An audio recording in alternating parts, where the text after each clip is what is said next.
Hey, this is Ivory with MunchieGoddess.com, and this week we're making air fryer roasted bacon potatoes. These are so good. They have crispy bacon and Parmesan, and as usual, they're super easy to make. For the ingredients, you'll need baby potatoes, olive oil, grated Parmesan cheese, chopped chives, chopped bacon, salt, pepper, and garlic powder. Start by chopping the potatoes in half.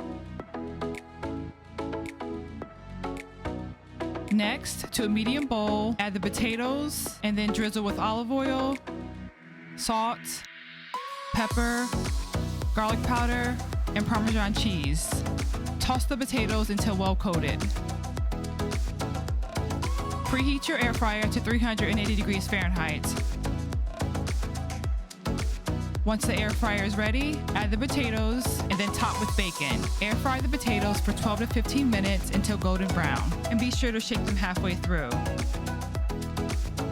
Once done, remove the potatoes from the air fryer, let cool, garnish with the chives, and then enjoy. Thanks for watching. Be sure to follow me for more easy air fryer recipes.